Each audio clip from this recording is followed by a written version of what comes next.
বিপ্লবী বাংলার বিপ্লবী সংগঠন বঙ্গবন্ধু কন্যা দেশরত্ন শেখ হাসিনার স্বপ্নের স্মার্ট বাংলাদেশ গড়ার লক্ষ্যে যেই ছাত্র সংগঠনটি স্মার্ট সিটিজেন গড়ার ক্ষেত্রে সবচেয়ে বেশি কার্যকর ভূমিকা রাখার মানসিকতা এবং প্রয়াস নিয়ে স্মার্ট উপায়ে স্মার্ট সংগঠন পরিচালনার মাধ্যমে একটি স্মার্ট তরুণ প্রজন্মের সবচেয়ে আস্থার ঠিকানায় পরিণত হয়েছে। বাংলাদেশের মানুষের যে কোনো অধিকার আদায়ের আন্দোলনে সবসময় আপোষহীন কণ্ঠস্বর জাতির পিতার নিজ হাতে গড়া ছাত্র সংগঠন বঙ্গবন্ধু কন্যা শেখ হাসিনার শাসন বারণ আদরে বেড়ে ওঠা ছাত্র সংগঠন বাংলাদেশ ছাত্রলীগের পক্ষ থেকে সকলকে মুজিবীয় শুভেচ্ছা এবং অভিবাদন। আজকে শিক্ষা প্রতিষ্ঠানে একাডেমিক পরিবেশ অব্যাহত রাখা, জনদুর্ভোগ তৈরি না করে ক্লাস পরীক্ষায় ফিরে আসা এবং কোটা ইস্যুর যৌক্তিক ও অন্তর্ভুক্তিমূলক সমাধানের দাবিতে সেই বাংলাদেশ ছাত্রলীগের সংবাদ সম্মেলন। আজকে আমাদের মাঝে উপস্থিত রয়েছেন বাংলাদেশ ছাত্রলীগ কেন্দ্রীয় নির্বাহী সংসদের সংগ্রামী সভাপতি, ঢাকা বিশ্ববিদ্যালয়ের আইন বিভাগের মেধাবী শিক্ষার্থী, একজন বীর মুক্তিযোদ্ধার সন্তান জনাব সাদ্দাম হোসেন।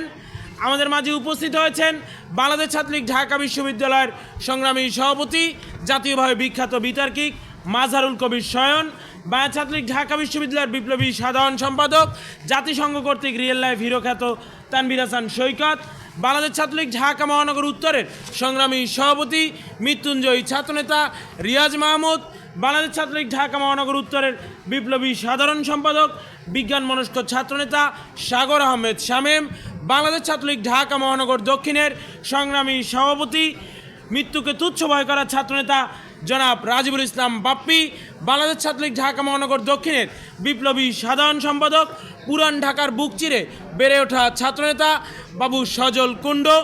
আমাদের মাঝে উপস্থিত বাংলাদেশ ছাত্রলীগ কেন্দ্রীয় নির্বাহী সংসদের সংগ্রামী নেতৃবৃন্দ, বাংলাদেশ ছাত্রলীগ ঢাকা বিশ্ববিদ্যালয়ের সংগ্রামী নেতৃবৃন্দ, বাংলাদেশ ছাত্রলীগ ঢাকা বিশ্ববিদ্যালয়ের বিভিন্ন হল শাখার সভাপতি সাধারণ সম্পাদকবৃন্দ, বিভিন্ন ইউনিটের নেতৃবৃন্দ, সর্বোপরি আমাদের জন্য আজকে এখানে সংবাদ সংগ্রহ করতে আসা সমাজের বিবেক সম্মানিত ইলেকট্রনিক, প্রিন্ট এবং অনলাইন মিডিয়ার সাংবাদিক ভাই ও বন্ধুরা, সকলকে বাংলাদেশ ছাত্রলীগের পক্ষ থেকে শুভেচ্ছা এবং আন্তরিক অভিবাদন।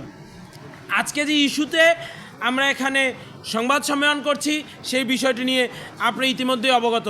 দেখুন, বাংলাদেশ ছাত্রলীগ সবসময় শিক্ষা প্রতিষ্ঠানের সুষ্ঠু সুন্দর একাডেমিক পরিবেশ রক্ষায় বিশ্বাস করে। বাংলাদেশ ছাত্রলীগ সবসময় বিশ্বাস করে যে ৭৫ পরবর্তী সময়ে এদেশের শিক্ষা প্রতিষ্ঠানগুলোতে যেই ঝঙ্কা বিক্ষুব্ধতার সময় গিয়েছে, যেই অস্ত্রের ঝঞ্ঝনানি গিয়েছে, মানবিক শিক্ষা প্রতিষ্ঠানগুলোকে দানবীয় অস্ত্রালয়ে পরিণত করার যেই প্রয়াস আমরা ইতিহাসের পাতায় লক্ষ্য করেছি, সেখান থেকে যেভাবে শেখ হাসিনার নেতৃত্বে এদেশের শিক্ষা ব্যবস্থা ঘুরে দাঁড়িয়ে পুনরায় মানবিক শিক্ষা প্রতিষ্ঠানে রূপ নিয়েছে, সেই ধারাকে আমরা বজায় রাখতে চাই। বাংলাদেশ ছাত্রলীগের থেকে বেশি আন্দোলন এদেশের রাজপথে কোনো ছাত্র সংগঠন কিংবা ছাত্র সমাজের পক্ষে কারো করার ইতিহাস নেই। আমরা সবসময় বিশ্বাস করি জনদুর্ভোগ তৈরি করে, মানুষের ক্ষতি করে, মানুষের জানমালের নিরাপত্তা বিঘ্নিত করে কিংবা রাস্তায় মানুষের সমস্যা করে কোনো যৌক্তিক দাবি আদায় সমুচীন নয়। পাশাপাশি যে ইস্যুটি নিয়ে গত কয়েকদিন ধরে আলোচনা, সেটি হচ্ছে কোটা ইস্যু। বাংলাদেশ ছাত্রলীগ সবসময় শিক্ষার্থীদের যে কোনো ভালো কিছুর সাথে ছিল, ভালো কিছুর সাথে আছে, ভালো কিছুর সাথে থাকবে।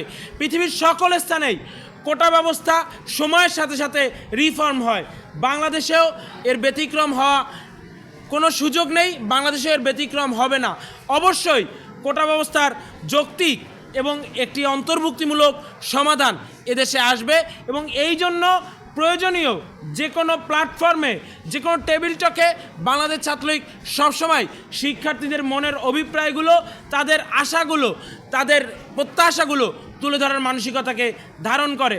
আজকে যেই বিষয়টি নিয়ে কথা বলা হচ্ছে, গতকাল আদালতের আদেশের পরেও যেই বিষয়টিকে আবারও তুলে ধরে কিছু সমস্যা সৃষ্টি করার অপচেষ্টা হচ্ছে, সেই বিষয়টি নিয়ে বলা হচ্ছে নির্বাহী বিভাগের আদেশ দিতে হবে। নির্বাহী বিভাগের সর্বশেষ কোটা নিয়ে আদেশ হচ্ছে 2018 সালের পরিপত্র। 2018 সালের পরিপত্রে কিন্তু কোটা ব্যবস্থা বাতিল করা হয়েছে। এরপরে কিন্তু এখন পর্যন্ত নির্বাহী বিভাগ কোনো আদেশ দেয়নি। নির্বাহী বিভাগের এই পরিপত্র নিয়ে আদালতের শরণাপন্ন হয়েছেন মানুষ, সেখানে আদালত এই বিষয়টি নিয়ে তাদের মতামত দিয়েছে। পুনরায় কিছু শিক্ষার্থী রিটের প্রেক্ষিতে গতকাল আবারও আদালত একটি মতামত দিয়েছে।